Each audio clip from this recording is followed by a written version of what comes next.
a seguir ayudando. Una iglesia en el sentir de Cristo. Tema de esta mañana: una iglesia en el sentir de Cristo. La iglesia de Hechos de los Apóstoles es definitivamente una historia asombrosa de cómo vivieron los hermanos en el primer siglo, no ajenos a problemas como los que estamos viviendo hoy. La iglesia del primer siglo vivió cosas muy terribles y peores, por supuesto, porque hablar del Señor representaba la muerte. Por eso ser testigo era ser un mártir, era alguien que estaba dispuesto a morirse.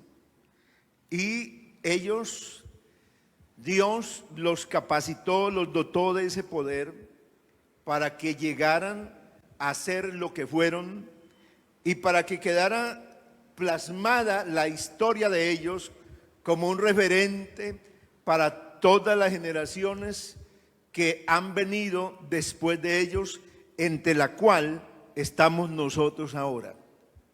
Así que si hay algo que identifica a la iglesia del Señor, es el libro de Hechos de los Apóstoles. Nosotros tenemos un punto referente con respecto a todas las otras denominaciones y doctrinas que hay, y es que nuestra doctrina converge en Hechos de los Apóstoles. Hechos de los Apóstoles fue el cumplimiento de lo que el Señor les dejó como legado a sus discípulos, de ir a predicar por todo el mundo, y en Hechos es donde se comienza, porque se comenzó en Jerusalén la predicación. Y a esta época del capítulo 4, la iglesia todavía sigue estando en Jerusalén. O sea, no se ha extendido, no ha salido el evangelio de las fronteras, quizás de algunos territorios de Judea, pero como tal la iglesia se concentra en la ciudad de Jerusalén y cuenta con miles de personas. Hay miles de personas en Jerusalén. No hay templo como tal, no hay un templo para ellos. El templo, recuerden, es el templo judío, donde los hermanos van allá y se reúnen. No hay un culto estricto con estas partes, que primero es la oración, que primero es la lectura, que hay alabanza. No, el culto no estaba marcado como lo tenemos hoy, porque no había un lugar de reunión propio, porque el templo, ir al templo, que los hermanos lo hacían para ir a oír más que todo, porque los apóstoles aprovechaban la oportunidad en que muchos iban al templo, y por supuesto el templo pues era semejante dimensión tan gigantesca, donde se albergaban, podrían haber hasta 100,000 personas, podían haber en lo que era el templo, en una así aglomeración, porque podría ser más grande que unas 10 canchas de fútbol, todo el área. Entonces allá se reunían los hermanos. En algunos lugares de ellos habían cientos y cientos de personas oyendo la palabra, la enseñanza de los apóstoles. Y en el capítulo 4 y el verso que hemos leído para iniciar dice: y la multitud de los que habían creído. Quiero comenzar con esa frase porque no importó la dificultad que había, las serias amenazas que se vivían en ese tiempo, las persecuciones, no solamente del mismo pueblo judío, sino del mismo imperio romano, que la predicación de los apóstoles fue tan efectiva que habían multitudes. Lucas, al escribir acá, no puede redactar de otra manera, Y tiene que usar ese término multitud, porque no era una cosa pequeña, era ya una multitud de personas gigantesca que había creído. Pero enseguida destaca la característica de esa multitud que había creído, y era que era de un corazón y un alma. Y esa expresión de un corazón habla de la manera como pensaban ellos y de la manera como adentro, en su interior, en su espíritu, adoraban a Dios. Así que eran de un mismo sentir. Todos estaban enfocados en una sola cosa. Y la explicación de cómo era que vivían en un mismo corazón y en una misma alma es que ninguno decía ser suyo propio nada de lo que poseía. O sea que había tal bendición, tal espiritualidad, tal llenura del Espíritu Santo, que lo material pasó al lugar que debería estar, que se convirtió para la iglesia primitiva, la iglesia de Jerusalén, se convirtió en lo que dijo el Señor: amarás al Señor tu Dios con todo tu corazón, con toda tu alma, con toda tu mente y con todas tus fuerzas. La iglesia entendió que ese era el primero y más grande mandamiento de todos. Y por eso la gente vivía así. Lo material había pasado a un segundo plano. El contraste con la iglesia del siglo XXI, del 1 al 21, es que hemos invertido, creo que muchos hemos invertido el orden, y es que se vuelve más trascendente lo material que lo espiritual. Ahí está. Esa es la dificultad. Ese es el problema. ¿Por qué a veces no podemos ver ni vivir la gloria de Dios? ¿Por qué? Porque nuestra preocupación, lo prioritario, lo primero, a veces para el mismo creyente no es Dios. No es la iglesia, no es el culto, no es la comunidad cristiana, no son los perdidos, no, es nuestro propio show, nuestro propio anhelo, nuestro propio deseo. Y esto no permite que de verdad se vean cosas extraordinarias y grandes. Alabado el nombre de Jesús. Tenían todas las cosas en común. O sea que había gente en esa congregación de multitud que no le importaban. De verdad, lo material no era importante. No era algo que los desvelara. Yo veo que en ellos se cumplió lo que el Señor les dijo un día a los discípulos. Dice: vended todo lo que poseáis y haced tesoro en el cielo, donde ladrones no entran ni polilla corrompe. Porque donde estuviere vuestro tesoro, allí estará también vuestro corazón. Y ellos se la tomaron así, en serio, literal. Esa gente aprendió a entregar todo, porque eso es el cristianismo. Es dar todo, es morirse. Pablo lo vivió. Pablo escribió: con Cristo estoy juntamente crucificado. Pero lo explica: ¿qué es estar crucificado? Ya no vivo yo.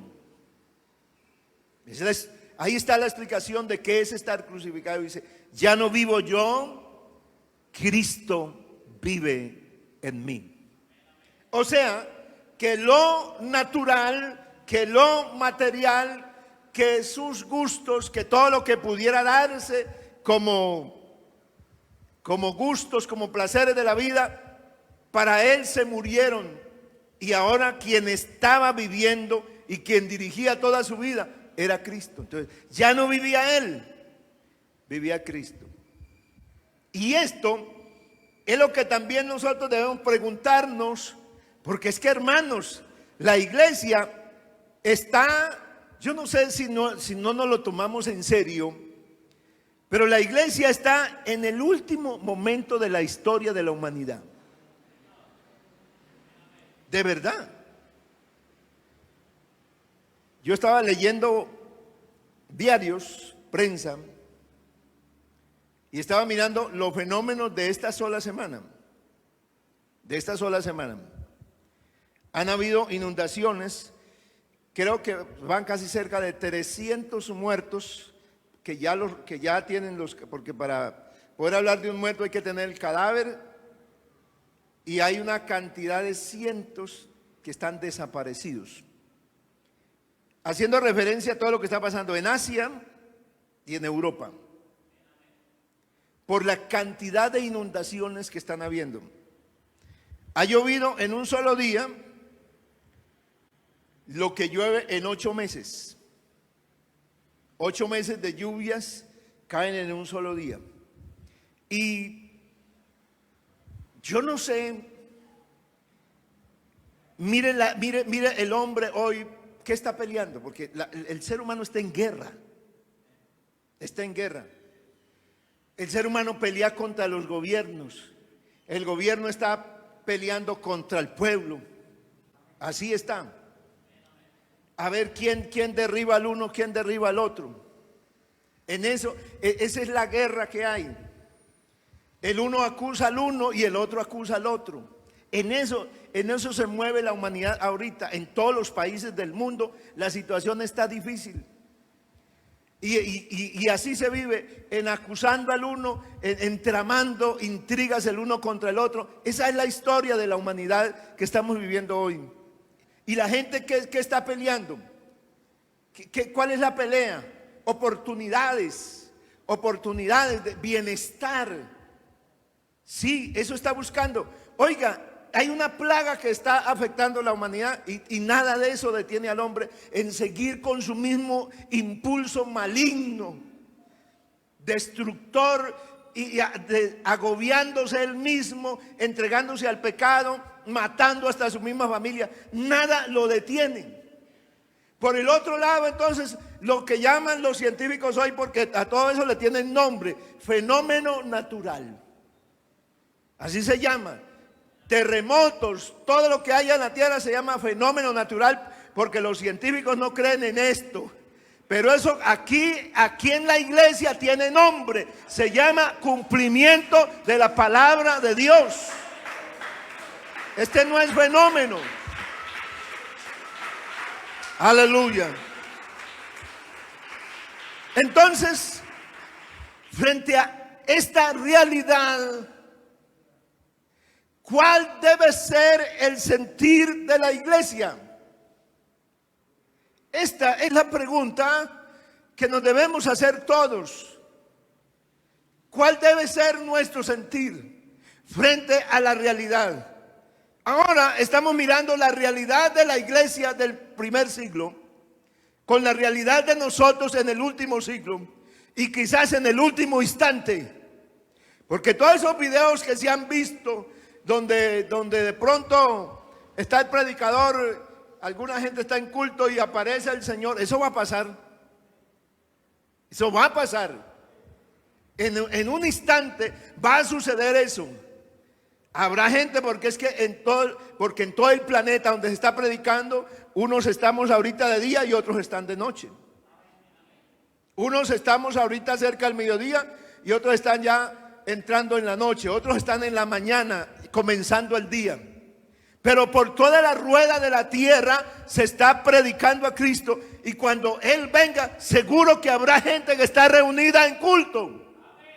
Amén. otros estarán en su trabajo, otros estarán viajando, pero seguro que el Señor vendrá y va a levantar su iglesia súbitamente, como dice su palabra, en un abrir y cerrar de ojos.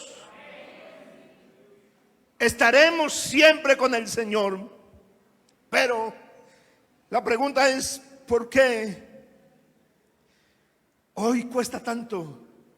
Le está costando tanto la vida cristiana a más de uno. Sí, le está haciendo difícil la vida cristiana. Hay mucha preocupación. La gente dice, no, hermano, yo no puedo ir porque es que si yo no salgo al trabajo, si yo no hago esto o aquello, yo no puedo. Y estamos viviendo un tiempo en que se nos olvidó que Dios prometió cuidarnos, sustentarnos, guiarnos, bendecirnos, guardarnos.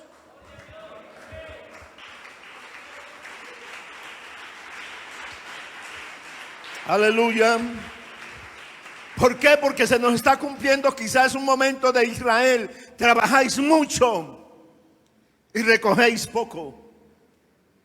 Trabajáis mucho y lo que recibéis es como si se lo metiera en un saco roto. Sí, no hay sueldo que alcance, no hay plata que alcance para nada. Todo el mundo anda colgado y endeudado. Sí, estamos viviendo un tiempo así. Es una cosa agobiante.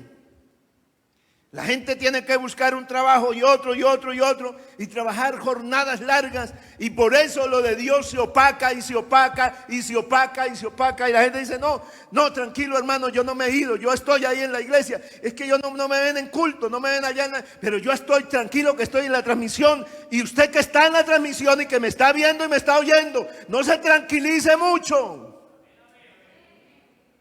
¿Por qué? Porque esto que estamos viviendo es una realidad. ¿Y qué tal si te descuidas y pasas el contraste? Porque aquí te leí algo del capítulo 4, pero entré con unos versos del capítulo 5. La comunidad entera estaba preocupada ¿de qué? De Dios, de las cosas de Dios. ¿Cuál era la oración de la iglesia primitiva, como vimos el jueves? ¿Cuál era la necesidad de ellos? Tenían persecución. Los apóstoles los encarcelaban, los amenazaban, habían graves peligros, y ellos sabían que el imperio y el pueblo judío eran capaces de cumplir con las amenazas. Se lo dijeron a Jesús, lo persiguieron y le dijeron, vamos a capturar a ese hombre, vamos a quitarlo, vamos a matarlo, y lo cumplieron. Claro que la iglesia entendió que eso era parte del cumplimiento de la Biblia. Amén. Eso porque es que la iglesia está llamada para entender lo que estamos viviendo. El mundo es el que está en tinieblas, pero la iglesia está en luz.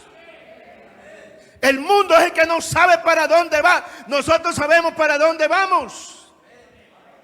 Vea, China ya lanzó, porque es como se está volviendo potencia mundial. Ya lanzó su propio aparato, porque va a tener su propia estación espacial. Hay una estación espacial donde están los rusos, los japoneses, los americanos y etcétera, de gente allá, que le tienen millones y millones de dólares, y allá están todos compartiendo. Mientras aquí todos se desgarran unos a otros, allá todos se comparten. Pero mientras tanto hay otro país que está montando su propio, porque quiere hacerse grande y poderoso. Sí, ya está diciendo que tiene unos cohetes listos, porque hay unos asteroides que se acercan a la Tierra para destruir la Tierra, pero que China es capaz de lanzar esos cohetes y va a destruir esos asteroides, porque el mundo está a ciegas. Amén. Porque ¿quién podrá detener lo que está reservado? El Señor le dijo a Job, conoce lo que hay arriba, conoce los depósitos que están en los cielos, que tengo reservado para aquel día. ¿Tú los has visto, Job? Aleluya. Dios tiene todo preparado. tiene todo hecho desde antes de la creación del mundo. Bendito sea el Señor. Por eso la iglesia debemos entender por qué. Porque si no entendemos, corremos peligro. ¿Cuál es el peligro? Que nos descuidemos. Que descuidemos, como dice la carta a los Hebreos, esta salvación tan grande, que habiendo sido anunciada por el Señor, nos fue confirmada por los que la oyeron, testificando Dios con diversos milagros y repartimiento del Espíritu Santo. Así que Dios ha dado testimonio en la era de la historia de la iglesia de que Él está con nosotros, pero nosotros somos la iglesia de este momento en el cual Dios va a levantarla. Y cuánta gente se nos está quedando. Amén. Ya sabemos noticias de cuántas personas se han quedado. Sabemos noticias de personas que estaban apartadas y las cogió el virus y los mató. No volvieron a salir. No sabemos qué pasó con ellos. ¿Se alcanzaron a arrepentir? No sabemos qué pasó. Pero lo cierto es que hay gente que está apartada del camino del Señor. ¿Por qué? Porque se descuidó. No es otra cosa, es descuido. Porque es que lo espiritual entonces empezó a ser muy pesado. Muy difícil ser cristiano. Entonces ya la gente empieza a ver que no, es la iglesia, no es la organización, es la iglesia, es la organización. Y entonces ya no haya que hacer. La gente dice, no, yo contra la iglesia no tengo nada, pero la organización no me gusta. Pero la iglesia y la organización, ¿cuál es la diferencia que hay? Ninguna. Porque yo soy el pastor, pero soy Juan. ¿Y cuál diferencia hay entre los dos? Tengo un título y tengo un nombre, pero soy el mismo. Por eso dice allá el pastor Juan. La organización y la iglesia es la misma. Pero entonces no, eso es lo que le pusieron allá, la organización. Mire, es que no nos dejan, no hay libertad. ¿Pero libertad de qué? La gente está buscando libertad. ¿Pero libertad para qué? Para la carne. Porque la libertad está aquí ya. Ya tenemos la libertad del Espíritu Santo. Ya tenemos la libertad de que fuimos librados del pecado. Ya estamos en libertad. Amén. Tenemos libertad para adorar más que nunca. Cuando nos persiguen, nos parecemos a la iglesia primitiva en que nos prohíban escuchar, en que nos prohíban predicar a Cristo. No. No, en eso no hay nada parecido. Nosotros hoy tenemos plena libertad. Cualquier persona puede pararse en una calle y si le llegan a hacer daño, puede usar uso de sus derechos y puede venir la autoridad y aprender a las personas que le vayan a hacer daño. Así que hay plena libertad. Pero ¿por qué habiendo plena libertad no se vive con libertad el evangelio? No hay libertad porque no hay el sentir de Dios. Pero la iglesia primitiva lo tuvo. Tanto que tenían todas las cosas en común. Ninguno decía ser suyo propio nada de lo que poseía. Hoy de pronto alguien necesita algo. ¿Y qué hace uno cuando va a darle a alguien?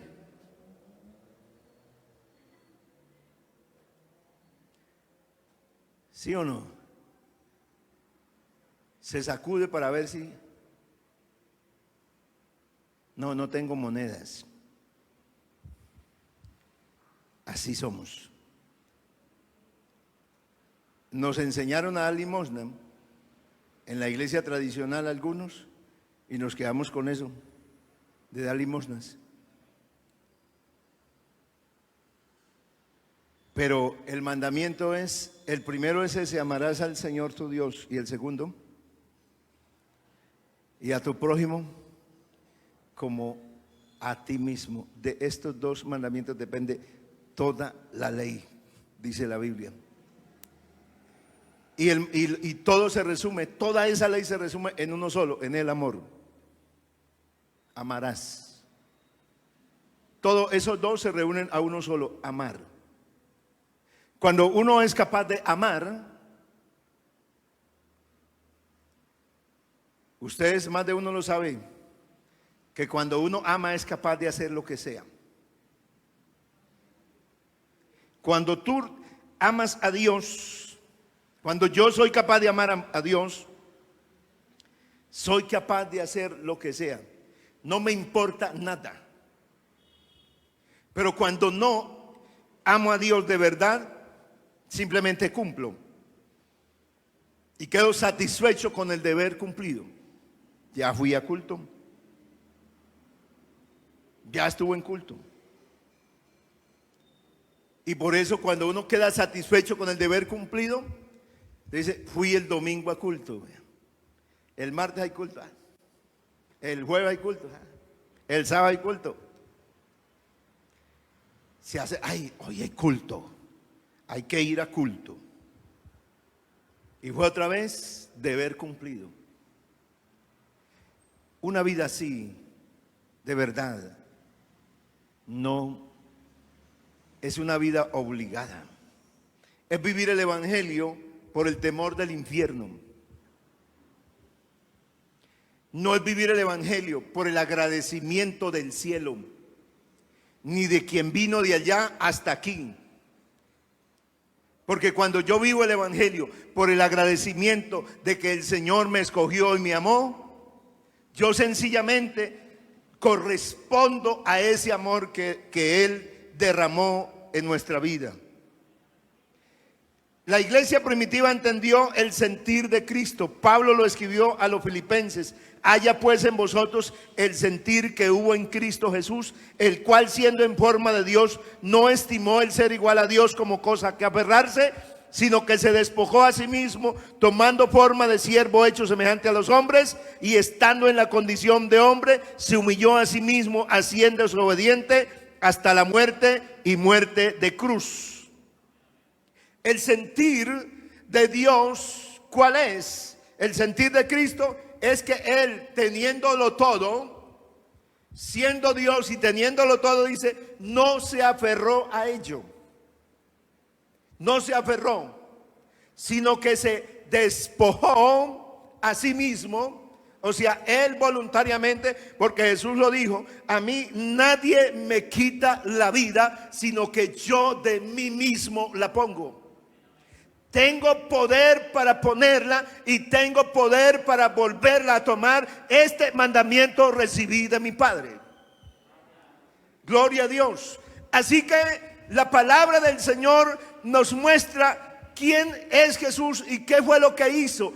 Él no estimó, el cual siendo rico se hizo pobre. ¿Y qué pide el Señor en Filipenses? Dice, haya pues en vosotros, o sea, en nosotros haya el mismo sentir que hubo en Cristo. Hay que mirarnos en la palabra para mirar si en verdad yo me estoy acercando, me estoy aproximando a eso. Si me estoy aproximando a eso que me enseña la Biblia. O yo debo pedirle a Dios que me ayude para ser una persona distinta. Porque ¿para qué aferrarnos tanto a este mundo? A la casa, a los bienes y a tantas cosas, si pronto quedará todo aquí. Si pronto se acabarán. ¿Recuerda el rico que mencionó Jesús?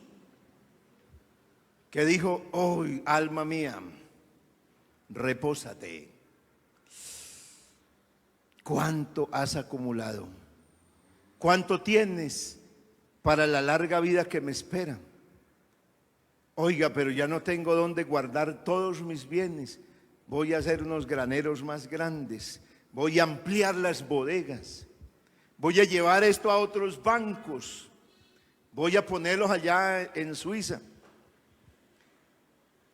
donde no me lo fiscalicen.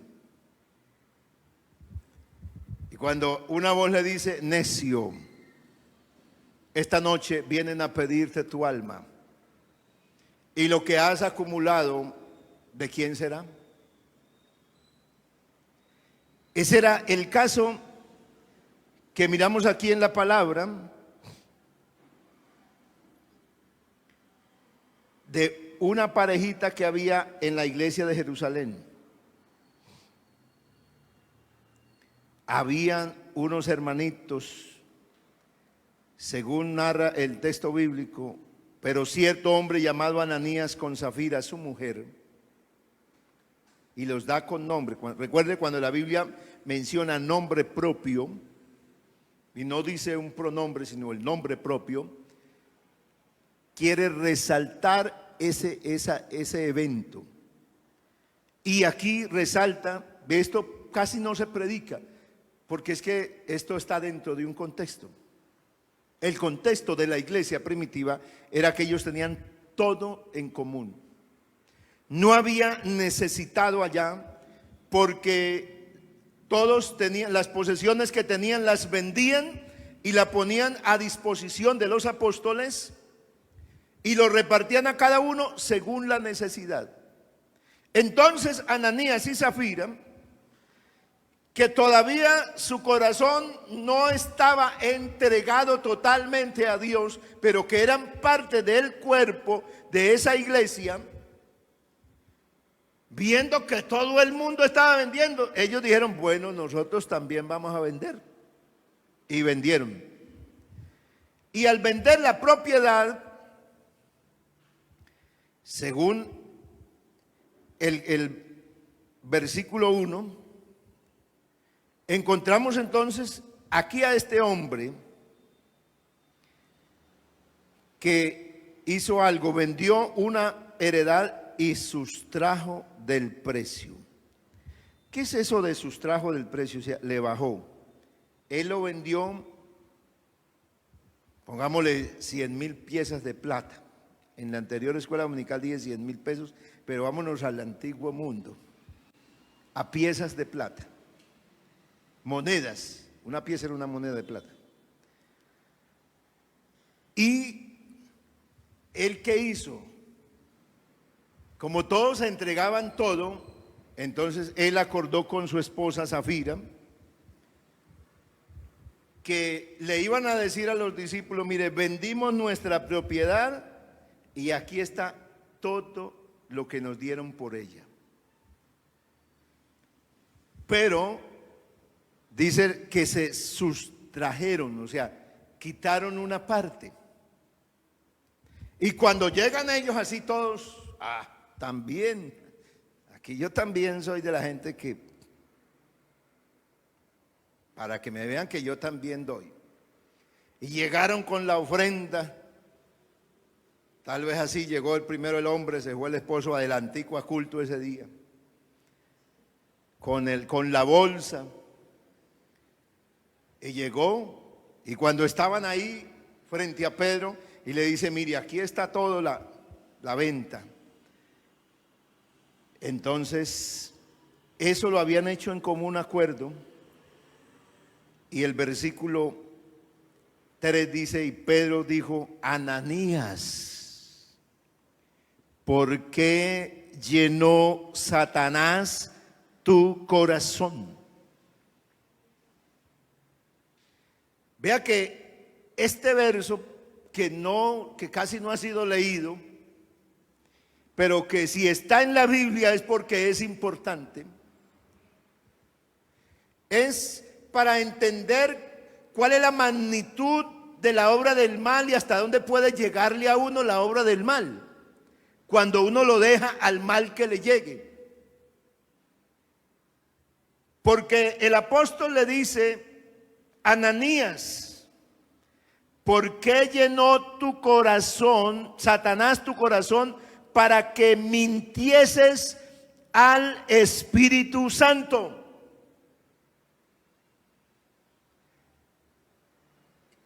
El problema de Ananías, en contraste con la iglesia de Jerusalén, es que la Biblia me enseña que la iglesia en Jerusalén estaba llena del Espíritu Santo. Y que un creyente, Dios lo puede haber llenado, o sea, lo puede haber bautizado con el Espíritu Santo, pero si se descuida, Satanás también puede llenarlo. Y esto es lo que Pedro le resalta a Ananías, le dice: ¿por qué llenó Satanás tu corazón? Para mentir. La mentira. Cuando yo me convertí al Señor, una de las cosas que Dios me hizo aborrecer fue la mentira. Porque yo era tan mentiroso que yo creía las mismas mentiras que yo decía. El mentiroso es así. El mentiroso llega a un punto que él cree la mentira que se inventó. La cree. La dice como una verdad. Y la palabra del Señor dice frente a eso. Jesús dijo: vosotros sois de vuestro padre el diablo, y los deseos de vuestro padre queréis hacer. Él ha sido homicida desde el principio y no ha permanecido en la verdad, porque no hay verdad en él. Cuando habla mentira, de suyo habla, porque es mentiroso y padre de mentira. Miren lo peligroso de la mentira, de mentir, de fingir. Lo gravísimo que resulta. Porque cuando alguien miente, ¿a quién le da paso? ¿Quién es el papá? Satanás. Así que la iglesia romana enseñó que hay mentiras blancas, piadosas, veniales, no sé qué más cosas. Entonces la gente dice: no, esta es una mentira piadosa. Me tocó echarle una mentira piadosa. Vea, si usted está convertido a Cristo, acabe con eso. Totalmente. ¿Por qué? Porque ahí entra Satanás. Ese es el papá de la mentira. Oiga, ¿y qué cosa tan fácil mentir, yo? Es que es más fácil mentir, porque mentir en algún momento usted queda bien. Una mentira, usted quedó bien. Y usted dice una verdad y usted queda mal, queda chantado. Entonces es mejor decir una mentira. Pero cuando uno se convierte al Señor, Dios le hace aborrecer la mentira. El problema para Ananías no era que quitara algo, porque el mismo apóstol le dice: oiga, ¿acaso el terreno no era tuyo? O sea, esa propiedad era suya. Y si la vendías, ¿acaso no era tuyo el dinero? ¿Por qué decidiste hacer esto? No has mentido a los hombres, sino a Dios. Porque el hecho de haberse reunido y puesto de acuerdo con su esposa para engañar a los apóstoles y engañar a los creyentes, diciendo que ellos también iban a llevar toda la propiedad, porque ellos querían también mostrar su buena imagen. Ellos también querían impactar allá en medio de todos los hermanos para decir: nosotros también somos otros de los que vamos aquí a traer todo. Pero su corazón no estaba con un mismo espíritu y un mismo sentir. No estaba con el sentir de Dios. Ellos todavía tenían el corazón pegado a lo material. Y entonces resolvieron el problema. Para no quedar mal frente a los discípulos y frente a la iglesia, lo resolvieron con una mentira. Pero la disciplina del Señor en esa ocasión fue demasiado severa, fue demasiado grave. Cuando el apóstol terminó de decirle eso, no era tuyo el dinero, no era tuya la propiedad. Usted podía decidir qué hacía con esa propiedad. Usted pudo decir, bueno, aquí traigo esto, yo la vendí en tanto, pero esto es lo que voy a aportar para aquí, y ya. Eso era lo que tenía que hacer. Pero no hizo eso, sino que quiso pasar por encima de ellos, quiso pasar por encima de Dios, quiso ocultar lo que tenía dentro del corazón. Pero cuando uno está frente a Dios, ¿qué oculto va a haber? Por eso es que el Señor lo reprende diciéndole: no has mentido a los hombres sino a Dios. Y al oír estas palabras, cayó y expiró, y vino un gran temor sobre todos los que oyeron. Y levantándose los jóvenes, lo envolvieron y lo sacaron y lo sepultaron. Pasando un lapso de 3 horas, sucedió que entró su mujer, no sabiendo lo que había acontecido. Entonces Pedro dijo: dime, Safira, ¿vendiste en tanto la heredad? Y ella dijo: sí, en tanto, en ese precio fue que la vendimos. Confabulados los dos. Y entonces Pedro le dice: ¿por qué conviniste en tentar al Espíritu del Señor? Y aquí le puso algo muy grave, porque ya no le dijo: ¿por qué conviniste solamente en mentir? Entonces fíjate que la mentira, ¿hasta dónde va llevando a la persona? En que llega a tentar a Dios mismo. ¿Por qué conviniste en tentar al Espíritu del Señor? He aquí a la puerta los pies de los que han sepultado a tu marido, y te sacarán a ti.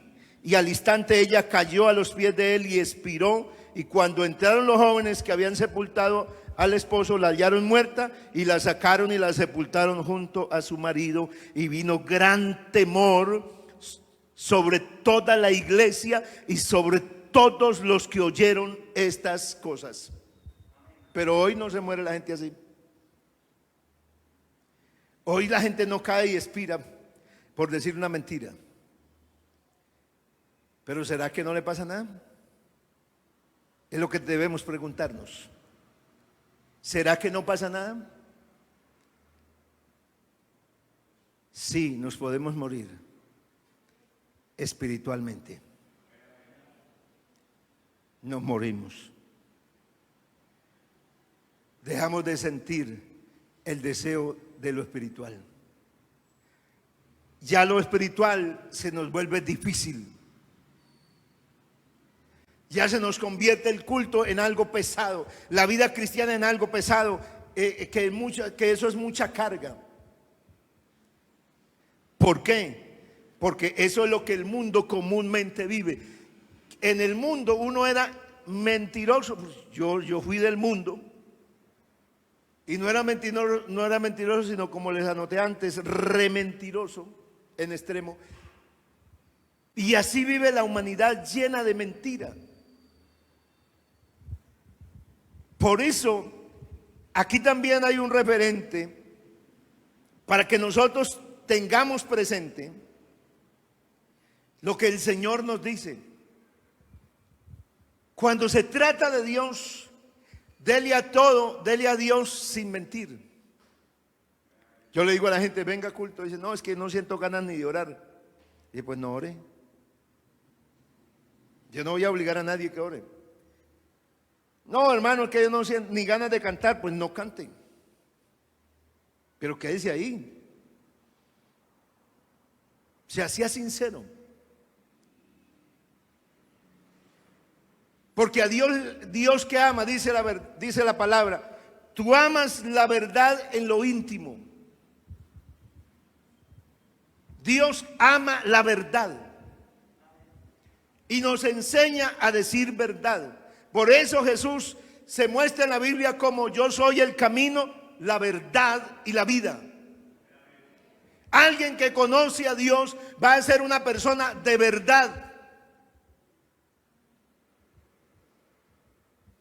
Esa es la característica de una iglesia que tiene fruto del Espíritu Santo. Y esa era la característica de la iglesia del primer siglo. Pero ¿por qué hoy? Porque nosotros hemos tentado a Dios muchísimas veces. Le hemos mentido a Dios muchísimas veces. Y por eso no han venido las bendiciones. Y por eso muchas vidas espirituales se han enfriado, se han apagado, porque han mentido. Están llenos de mentiras. Y la gente por eso engaña al uno y al otro. La gente le miente, el esposo le miente a la esposa le miente al esposo, y viceversa. Y se guarda una vida, se tiene una vida por dentro y otra por fuera. Hay gente que tiene doble vida y se muestra, ay, vea, ay, qué hermano tan espiritual. Pero a Dios no lo impacta ni el saco ni la corbata. Dios no vino aquí nos toca vestirnos así por una formalidad, pero Dios no viene aquí, Dios no está mirando la chaqueta a ver qué marca es, si es fina, los zapatos. A Dios no le importa eso. Dios aquí está mirando espíritus. Amén. Dios está mirando lo que está dentro, no lo que está afuera. Y aquí todo el mundo puede estar cantando, pero Dios sabe quién está pensando en lo que está cantando. Sí, porque eso hemos hecho muchas veces. Llegamos a cantar y estamos pensando en otra cosa. Este culto está largo.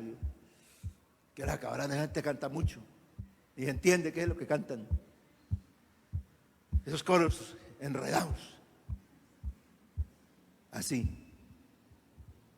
Y así está, y ese es el culto. Y esa predicación, ¿a cuándo acabará ese pastor? Tengo mucho juicio que hacer.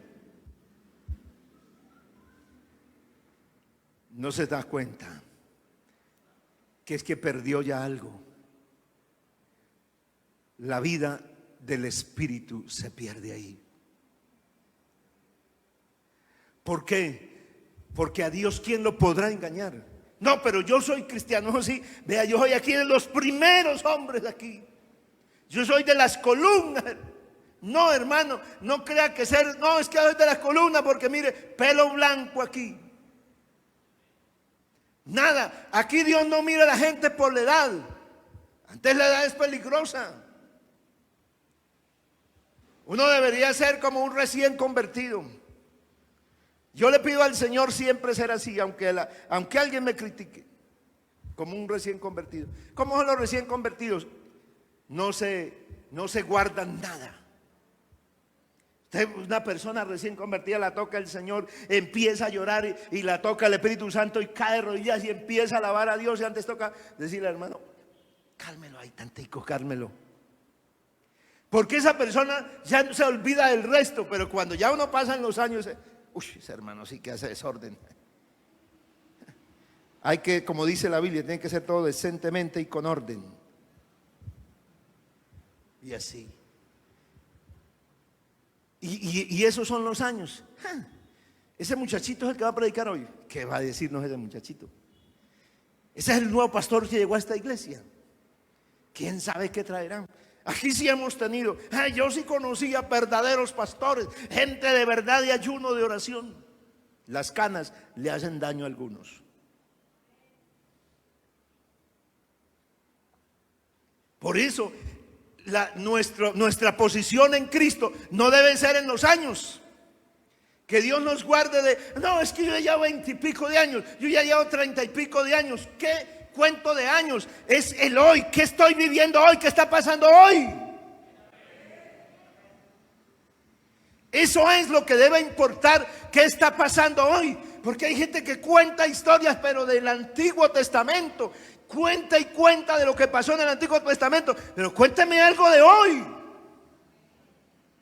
Cuente un testimonio de hoy, de lo que está pasando hoy, Dios quiere, porque Dios no tiene agua de un estanque allá. El agua de Dios es que corre. El río de Dios es un río que fluye. De su interior correrán ríos de agua viva. Eso es, el Espíritu Santo es algo que se mueve. Usabraya Hama. Oh, aleluya. Aleluya.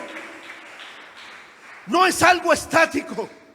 Por eso yo le pido a Dios eso, y la Biblia le dice que seáis como niños. ¿En qué? En la búsqueda, en esto de meterse en la presencia de Dios. Que seáis como niños, deseando como niños recién nacidos la leche espiritual no adulterada, que es la palabra de Dios, para que por ella crezcáis para salvación.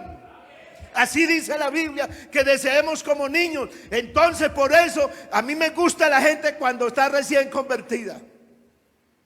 Amén. Y yo hay veces me gusta así como meterme por allá, donde la gente está brincando allá. Yo quisiera como soltarme allá, como que olvidarme que yo soy el pastor y meterme ahí, donde está el movimiento. Aleluya. Sí, porque es que ahí hay un ambiente donde se mueve Dios. Hay un ambiente donde usted sale distinto. Amén. Hay un ambiente. Mire, cuando uno se convierte al Señor, usted no mide. Uno recién convertido al Señor, usted no mide la ofrenda. Dice, vamos a dar una ofrenda especial. La gente es capaz de sacarse y casi volcar lo que tiene en el bolsillo. Y hemos visto a gente que tiene un muy poquitico sueldo y qué tremenda ofrenda que dan. Y llega el que ya tiene platica, y cuando van a sacar la ofrenda, con ese rollo de billetes ahí en el bolsillo, bregando a ver cómo, para no sacarlo porque le da pena, a ver si está por ahí el de 2,000 o el de 5,000. Así. Pero cuando uno está metido en el ambiente del Espíritu, se olvida. Amén. Ya no le da trascendencia al dinero. Ya no se vuelve lo más importante y uno ofrenda con libertad. Qué bueno que la iglesia pudiera vivir eso. Mire, hoy lo que nos está pasando y me da pena y tristeza. Pero hoy nos estamos viendo con dificultades hasta para pagar los servicios. De verdad. Los diáconos lo saben. Pero la gente sigue trabajando.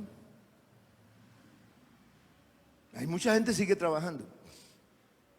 ¿Qué pasará? ¿Qué pasó con la ofrenda? ¿Nos olvidamos de ofrendar? ¿Qué nos dejó la pandemia? No, como yo ya casi no voy a culto porque no se puede ir, porque uno no puede ir a todos los cultos, porque hay que escribirse, hay que no sé qué más. Entonces ya uno traía la religión de siempre, daba.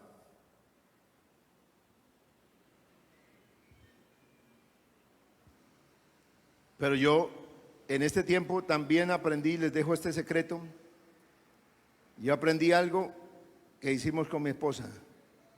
Dijimos, oiga, nosotros no estamos yendo a culto, porque estamos todo el tiempo en pandemia.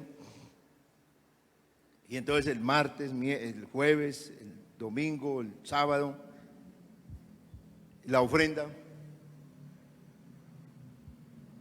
Entonces hicimos un pacto y dije, bueno, tan pronto nos den la ayuda, tan pronto los diáconos liquiden todos los diezmos y lo que corresponde, entonces vamos a sacar la ofrenda.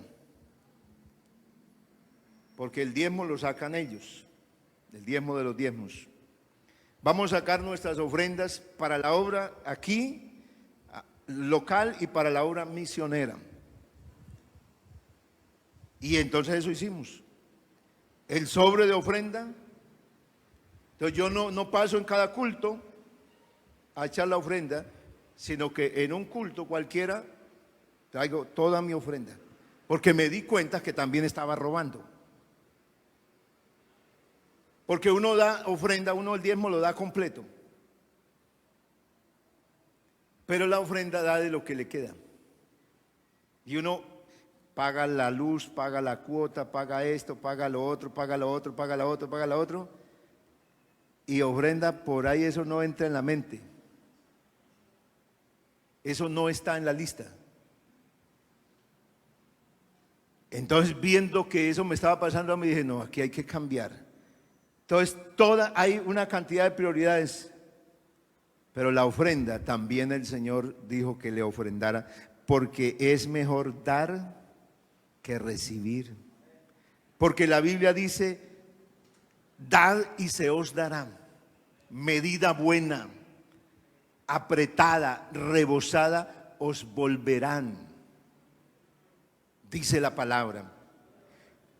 Pero nos enseña a dar. Mire cuánta gente necesitada tenemos en este tiempo. Muchísimas personas necesitadas terriblemente, pasando situaciones hasta de hambre. Porque me enteré de personas que en un solo día, miembros de la iglesia bautizados, no preparan desayuno ni preparan cena, solo hacen una comida al mediodía. Eso tiene que dolernos a nosotros. De saber que hay gente que hace una sola comida en un día, porque es que no tiene para más. Y lo que hace es un caldito o una sopita y esa es la comida de todo un día. Cuando muchos de nosotros comemos desayuno, almuerzo y cena, y de pronto por ahí en intermedios le metemos un bocadillo a las 9 o a las 3 de la tarde. Eso también se empieza a perder. Pero la iglesia primitiva, dice la Biblia, que no había ningún necesitado.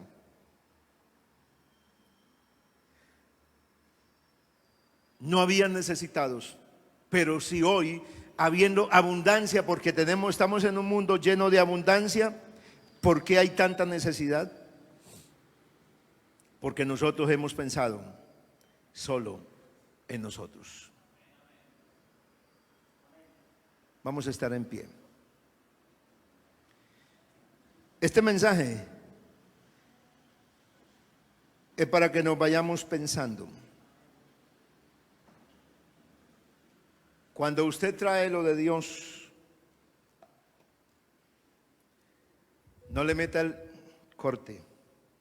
Si usted sabe cuánto le corresponde a Dios, tráigalo completo y no le mientas a Dios.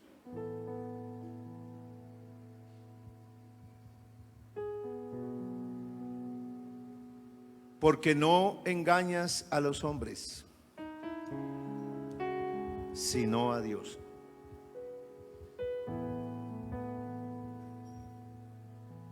La Biblia sí dice en el Antiguo Testamento, ¿robará el hombre a Dios? Y la respuesta del profeta es que Dios dijo, vosotros me habéis robado. ¿Y en qué? En vuestros diezmos y ofrendas. Así que si yo doy solamente una sola cosa, pero no ofrendo, robo a Dios.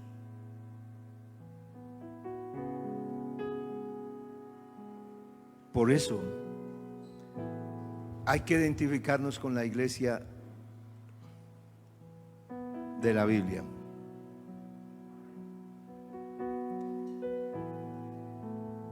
Si usted se identifica con la iglesia de la Biblia, créame que Dios te va a bendecir. El que da al pobre a Dios le presta, y el bien que ha hecho se lo volverá a pagar. Yo he sido testigo. Yo le he dado a un hermano 50,000, 100,000 pesos, y no se demora el Señor en 2, 3 días. Me da, si doy 50, ya me da 100, 150, 200,000. Así. Porque Dios sí es fiel.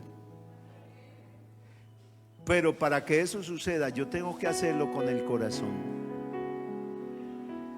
Recuerde, para que yo conquiste una bendición de Dios, hágalo con el corazón. Las palabras de Pedro a Ananías se las resalto. La heredad era tuya y cuando la vendiste, el dinero era tuyo. O sea, tú eras dueño de ello, tú podías hacer lo que quisieras. Te podías quedar con él y no había problema. Si usted va a dar ofrenda, hágalo con el corazón. Si usted no puede ofrendar con el corazón, no lo haga. Yo le invito a que no lo haga.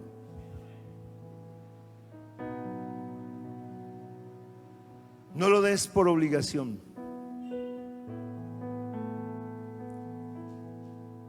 Yo enseño la palabra, sigo. Si algo haces, hazlo de aquí. Si sacas y le das a una persona que está por ahí en la calle, que el dinero primero salga de aquí, de esto.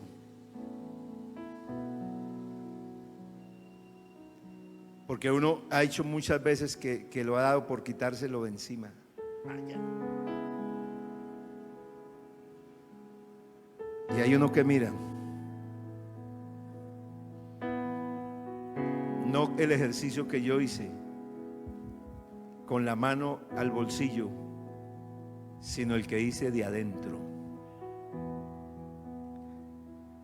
Yo nací y vivo para agradarle a Él, a nadie más. Soberano Señor, muchas gracias te doy esta mañana.